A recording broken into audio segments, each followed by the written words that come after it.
गुदड़ी के लाल जो कर गए कमाल।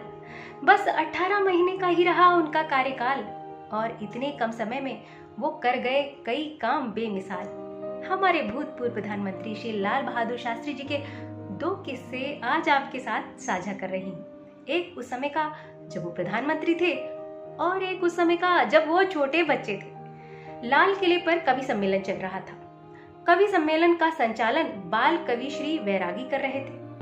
कवि सम्मेलन में हमारे तत्कालीन प्रधानमंत्री श्री लाल बहादुर शास्त्री भी उपस्थित थे मंच पर। कवि सम्मेलन के मध्य में उन्होंने पानी मंगवाया। पानी जब स्टेज पर पहुंचा तो बाल कवि वैरागी, जो कि बहुत अनुशासन प्रिय थे, ने पानी लाने वाले को डांट कर भगा दिया और कहा, तुम्हें पता नहीं है कि मंच पर ऐसे ग्लास में पानी नहीं लाते हैं। वो व्यक्ति वापस चला गया। तभी उनके बगल बैठे कवि ने उनसे कहा, अरे आपने ये क्या किया? प्रधानमंत्री जी को प्यास लगी थी, उन्होंने पानी मंगवाया था। अब तो वैरागी जी की हालत खराब हो गई। उन्हें लगा उनसे बड़ी भूल हो गई। थोड़ी ही देर बाद उन्होंने देखा कि शास्त्री जी मंच से नीचे उतर कर चले गए। अब तो उनका भय और भी बढ़ गया कि इसकी सजा तो उन्हें जरूर मिलेगी। पूरी रात वो चिंता के मारे सो नहीं पाए। सुबह सुबह उनका द्वार किसी ने खटखटाया। आगंतुक ने कहा, मैं पीएमओ से आया हूँ, प्रधानमंत्री जी ने आपको बुलाया है। अब तो बैरागी जी सोचने लगे, आज तो पता नहीं क्या होगा। वो डरते डरते पीएमओ पहुंचे। बड़े अभिवादन के साथ उनको बैठाया गया और हमारे प्रधानमंत्री उनसे बोले, मैं अपनी धृष्टता के लिए क्षमा प्रार्थी हूँ। मुझे शब्द का सम्मान करना चाहिए था। मुझे मंच पर पानी नहीं मंगवाना चाहिए था और इसके लिए, अपनी इस धृष्टता के लिए मैं आपसे लिखित माफी मांगता हूँ। एक लिखित माफीनामा उन्होंने अपना हस्ताक्षर किया हुआ बैरागी जी को पकड़ा दिया। बैरागी जी की शंकाएं आंसुओं में बदल गईं। उन्हें अपने व्यवहार पर बहुत शर्मिंदगी महसूस हो रही थी और उस माफीनामे को उन्होंने फ्रेम करवाकर अपने कमरे में टंगवा दिया। दूसरा किस्सा है उनके बचपन का। उनका बचपन बहुत गरीबी में गुजरा।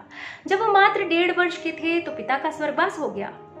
एक बार उनके अंग्रेजी के अध्यापक ने कहा, कल सब बच्चे अपनी अंग्रेजी की रैपिड रीडर लेकर आएंगे।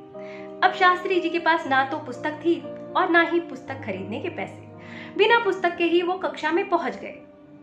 जब अध्यापक ने सभी से अपनी किताबें बाहर निकालने को कहा तो शास्त्री जी के पास उनकी किताब न देखकर अध्यापक ने कहा, अगर कल तुम पुस्तक लेकर नहीं आए तो तुम्हें कक्षा में प्रवेश करने नहीं दिया जाएगा। तब लाल बहादुर ने अपने एक सहपाठी से उसकी रैपिड रीडर मांगी। घर ले जाकर वो उसे अपनी कॉपी में उतारने लगे। रात में मिट्टी का तेल खत्म हो जाने के कारण लालटेन नहीं जल पाई तो वो उस कॉपी और पुस्तक को लेकर स्ट्रीट लाइट के नीचे पहुंच गए। पूरी रात वो लिखते रहे और हूबहू रैपिड रीडर को अपनी कॉपी में उतार लिया। अगले दिन जब वो उस कॉपी के साथ कक्षा में पहुंचे तो फिर से अध्यापक ने सभी बच्चों को अपनी किताब बाहर निकालने को कहा। लाल बहादुर के सामने रैपिड रीडर न देखकर अध्यापक को बहुत गुस्सा आया और उसने उनसे कक्षा से बाहर निकल जाने को कहा। तब उनके उस सहपाठी ने, जिससे उन्होंने पुस्तक मांगी थी, खड़ा हो गया और मास्टर जी को बताने लगा, मास्टर जी, लाल बहादुर के पास किताब खरीदने के पैसे नहीं हैं, उसके पिताजी नहीं हैं, मगर रात भर जागकर इसने मेरी किताब मांगकर पूरी की पूरी किताब इस कॉपी में उतारी है। मास्टर जी ने जब वो कॉपी खोलकर देखी तो हूबहू एक एक शब्द बखूबी उतारा हुआ था। मास्टर जी ने लाल बहादुर के सर पर हाथ रखकर कहा कि अगली बार तुम्हें कोई भी किताब चाहिए तो मुझसे मांग लेना। तो ऐसा विशाल व्यक्तित्व था हमारे प्रधानमंत्री जी का कि गलती करो तो प्रधानमंत्री होते हुए भी माफी मांग लो और जिंदगी में कोई समस्या आए तो घबराओ मत। ये सोचो कि क्या समाधान हो सकता है। डरो मत, शुरुआत करो और समस्या का समाधान करो। हरित क्रांति, श्वेत क्रांति को हरी झंडी देने वाले 1965 के युद्ध में सेना को पूरी आजादी देकर पाकिस्तान को युद्ध में धूल चटवाने वाले हमारे भूतपूर्व प्रधानमंत्री लाल बहादुर शास्त्री विनम्रता के साथ साथ साहस के प्रतीक थे। तो उनकी ये कहानियां, ये बातें आपको अच्छी लगी हो तो वीडियो को लाइक करिएगा, शेयर करिएगा और चैनल को सब्सक्राइब करिएगा।